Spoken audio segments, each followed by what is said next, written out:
رهبر مومنان والله کتاب اللہ رسول اللہ.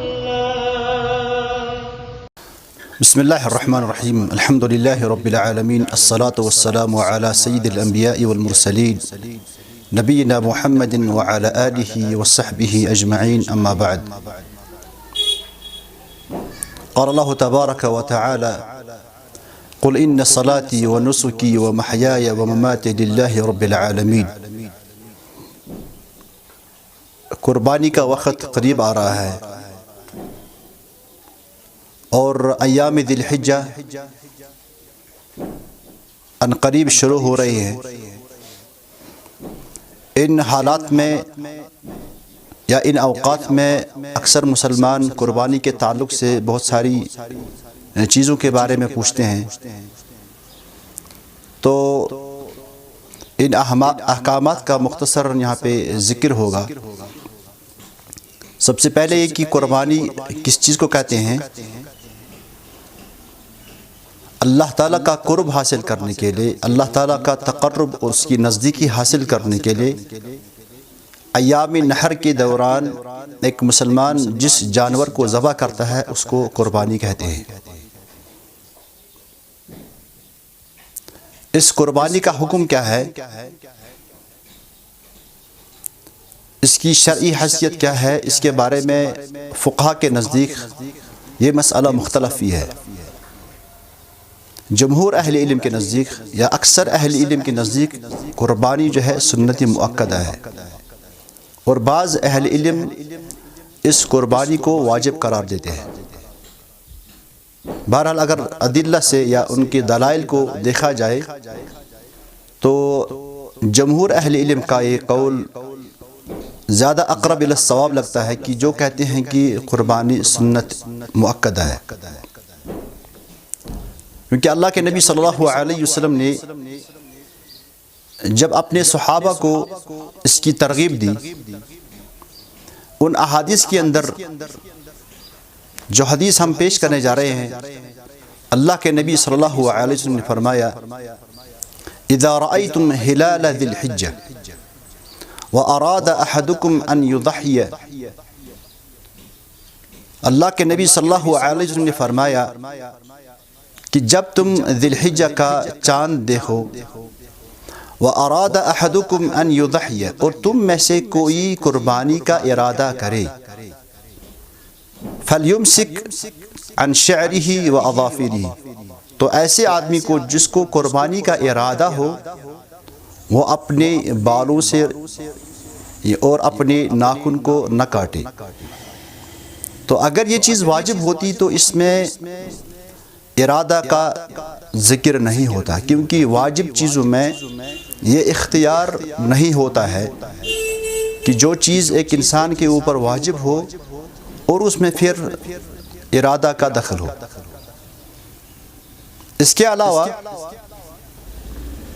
بہت سارے صحابہ سے یہ بات ثابت ہے، جن میں ابو بکر صدیق رضی اللہ تعالی عنہ اور عمر فاروق رضی اللہ تعالی عنہما، ان دونوں صحابیوں سے یہ بات صحیح ثابت ہے کہ انہوں نے قربانی کو اس وجہ سے ترک کیا کہ کہیں اس کو جو ہے واجب شمار نہ کیا جائے. اور یہی بات ابن مسعود سے ثابت ہے، یہی بات ابن عباس سے ثابت ہے، اور بھی بہت سارے صحابہ ایسے ہیں جن سے یہ بات صحیح سند کے ساتھ ثابت ہے کہ انہوں نے قربانی کو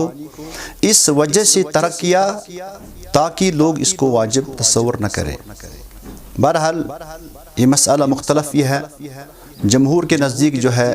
قربانی سنت مؤکدہ ہے، اور بعض اہل علم کے نزدیک یہ واجب ہے. اس کے بعد جو چیز سب سے زیادہ یا جس چیز کے بارے میں زیادہ لوگ پوچھتے ہیں کہ ایک خاندان کی طرف سے ایک قربانی کافی ہے یا ایک سے زیادہ. اللہ کے نبی صلی اللہ علیہ وسلم نے اپنے صحابہ کو یہ سکھایا کہ ایک خاندان کی طرف سے جس خاندان کا چولہا مشترک ہو، جو لوگ ایک ہی جگہ کھاتے ہوں، ایک ہی کھانا کھاتے ہوں، اگرچہ اس گھر کے اندر ایک سے زیادہ کمانے والے لوگ ہوں تو اس خاندان کی طرف سے ایک قربانی کافی ہے۔ مثال کے طور پر اگر کوئی آدمی، اس کے 4-5 بیٹے ہیں، وہ خود بھی کماتا ہے اور اس کے بیٹی بھی کماتے ہیں، تو نبی کریم صلی اللہ علیہ وسلم کے فرمان کے مطابق اگر ان کا چولہا مشترک ہے، وہ ایک ہی جگہ کھانا کھاتے ہیں، تو ان کی طرف سے ایک ہی قربانی کافی ہے۔ اس کے برعکس اگر کوئی آدمی، اس کا ایک ہی بیٹا ہے، باپ بیٹا الگ الگ ہیں، دونوں الگ الگ کھاتے ہیں، دونوں کا چولہا الگ الگ ہے، تو اس صورت میں وہ 2 خاندان تصور کیے جائیں گے، اور اگر ان کی مالی استطاعت ہے تو دونوں کے اوپر قربانی کرنی ہے۔ اور اس کے بعد اللہ کے نبی صلی اللہ علیہ وسلم نے جو فرمایا کہ اذا رأيتم ہلال ذی الحجہ واراد احدکم ان یضحی، یہ دوسرا حکم ہے کہ جب ایک انسان قربانی کا ارادہ کرے تو ذی الحجہ کا چاند نظر آنے کے بعد، ذی الحجہ کا شروع ہونے کے بعد، مہینہ شروع ہونے کے بعد، وہ ان ایام میں قربانی ذبح کرنے کے وقت تک نہ اپنے بال کاٹے اور نہ اپنے ناخن کاٹے۔ اور یہ مسئلہ یا یہ حکم جو ہے گھر کے اس سرپرست یا اس فرد کے ساتھ وابستہ ہے جو گھر کا بڑا ہو، جو گھر کا سرپرست ہو۔ البتہ اگر گھر کے باقی افراد بھی سرپرست کے ساتھ اس حکم کو بجا لائے تو ان کے لیے بہتر ہے، ورنہ جو گھر کا سرپرست ہوگا اس کے لیے یہ حکم ضروری ہے کہ وہ ان چیزوں سے جو ہے بچے، وہ نہ کسی قسم کے بال کاٹے اور نہ کسی قسم کے ناخن کاٹے۔ اس کے علاوہ جو مسئلہ اس وقت موجودہ حالات میں اکثر مسلمانوں کو ستا رہا ہے، وہ یہ ہے کہ موجودہ لاک ڈاؤن کی صورت میں ہم کیا قربانی کریں گے، اور اگر قربانی کریں گے تو کیا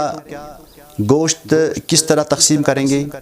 اور اگر گوشت تقسیم کرنے میں کسی قسم کی مشکلات پیش آئیں تو کیا ہم اس کے بدلے، قربانی کے بدلے صدقہ کریں گے۔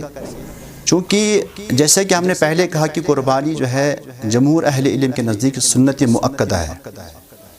اور اللہ تعالیٰ کا فرمان ہے لا یکلف اللہ نفسا الا وسعها، اور دوسری جگہ فرمایا اللہ تعالیٰ نے فاتقوا اللہ ما استطعتم۔ تو ان آیات کے پیش نظر اگر انسان کسی عبادت کو انجام دینے میں کسی مشکل میں پڑے تو اس وقت جو ہے وہ عبادت اس سے ساقط ہوتی ہے، کیونکہ اللہ تعالیٰ ہمیں کبھی ان چیزوں کا مکلف نہیں کرے گا جو چیزیں ہمارے حد اختیار سے باہر ہیں۔ اگر موجودہ حالات اس قدر پیچیدہ ہوں، جو انسان جس کو قربانی کا جانور نہ ملے، جیسے کہ ہم نے کہا کہ جمہور اہل علم کے نزدیک یہ سنت مؤکدہ ہے،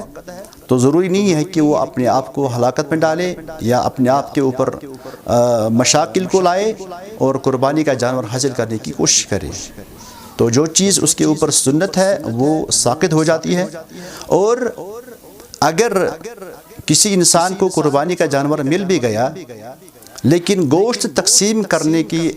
کرنے میں اس کو کچھ مشکلات پیش آ رہی ہیں، چونکہ ہمارے ہاں جو معاملہ ہے، جو عادت ہے کہ ہم دور دراز علاقوں میں موجود اپنے رشتہ داروں کے پاس قربانی کا گوشت پہنچاتے ہیں، تو یہ ضروری نہیں ہے کہ ہم دور دراز علاقوں میں اپنے رشتہ داروں تک گوشت پہنچائیں، بلکہ قربانی کے اندر جو بنیادی چیزیں مطلوب ہے شریعت میں، کہ ایک ہے کہ انسان قربانی کا جانور ذبح کرے، یا خود ذبح کرے یا دوسرے کے ہاتھ سے ذبح کرائے، اس کا خون بہائے اور اس قربانی کے گوشت میں خود بھی کھائے اور دوسروں کو بھی کھلائے۔ اگر یہ چیزیں انسان کو حاصل ہو رہی ہیں تو پھر قربانی نہ کرنے کا کوئی مسئلہ نہیں ہے، بلکہ موجودہ حالات میں تقریباً اس طرح کے مواقع موجود ہیں کہ انسان جو ہے قربانی کا جانور یا تو خود ذبح کرے گا یا دوسرے کے ہاتھ سے ذبح کرائے گا، اس کا خون بہائے گا اور اس کے گوشت میں سے خود بھی کھائے گا اور اپنے ہمسایوں کو بھی دے گا۔ تو جس طرح ہم دور دراز علاقوں میں موجود اپنے رشتہ داروں تک قربانی کا گوشت پہنچاتے ہیں، تو ضروری نہیں ہے کہ ہم دور دراز علاقوں میں جائیں، بلکہ اپنے قریبی ہمسایوں کو زیادہ وافر مقدار میں وہ گوشت دے دیں، اور انشاءاللہ اس سے جو ہے قربانی مکمل ہوگی۔ البتہ قربانی کا کوئی متبادل نہیں ہے، جیسے کہ بعض لوگ کہتے ہیں کہ قربانی کا پیسہ ہم صدقے میں دے دیں گے، شریعت کے اندر اس چیز کی کوئی اجازت نہیں ہے اور نہ ہی اس کی کوئی شرعی اجازت ہے، کیونکہ اس قربانی کا کوئی متبادل نہیں ہے۔ اگرچہ ہمارے ذہنوں کے اندر یہ بات آ جاتی ہے کہ ہم قربانی کے بدلے اگر ہم پیسہ صدقہ میں کریں گے تو دونوں چیزوں میں ہمیں ثواب ملے گا، اس بات میں شک نہیں ہے کہ ثواب ملے گا، لیکن وہ صدقہ جو ہے قربانی کا متبادل نہیں ہو سکتا ہے، کیونکہ شریعت کے اندر جس چیز کو اپنانے کا حکم دیا گیا ہے ہمیں وہی کرنا ہے، اور جس چیز کا شریعت نے متبادل نہیں رکھا ہے تو ہم اپنا متبادل اس میں نہیں لا سکتے ہیں۔ اور مسئلہ یہ ہے کہ اگر انسان جو ہے خود اپنے گھر میں اس جانور کو ذبح نہیں کر سکتا ہے تو کیا وہ کسی دوسری جگہ اس کو ذبح کر سکتا ہے؟ شریعت کے اندر اس چیز کی جو ہے اجازت موجود ہے۔ بعض فقہا جو ہے اس بات کی اجازت دیتے ہیں کہ اگر انسان اپنے علاقے میں قربانی کا جانور ذبح نہیں کر سکتا ہے تو وہ دوسرے علاقے میں کسی آدمی کو وکیل بنا کر جو ہے اس قربانی کے جانور کو ذبح کرائے گا۔ وکالت کے اندر شریعت میں کوئی قباحت نہیں ہے، ایک انسان خود ذبح نہیں کر سکتا ہے، وہ دوسرے کے ہاتھ سے قربانی کا جانور ذبح کرائے گا، اس میں کوئی شرعی قباحت نہیں ہے۔ البتہ ایک انسان اس چیز پہ تبھی عمل کرے جب اس کو خود قربانی کا جانور ذبح کرنے میں کسی قسم کی مشکلات پیش آ رہی ہیں، کیونکہ قربانی کے جانور ذبح کرنے میں جو احکامات یا جو حکمتیں موجود ہیں ان حکمتوں سے یا ان فوائد سے ایک انسان جو ہے ہاتھ دھو بیٹھتا ہے۔ وہ یہ ہے کہ انسان نہ تو خود قربانی کے جانور کو دیکھتا ہے اور نہ ہی اس کا خون اس کے سامنے بہایا جاتا ہے، اور نہ ہی وہ خود اس قربانی کے جانور میں سے کچھ حصہ کھاتا ہے۔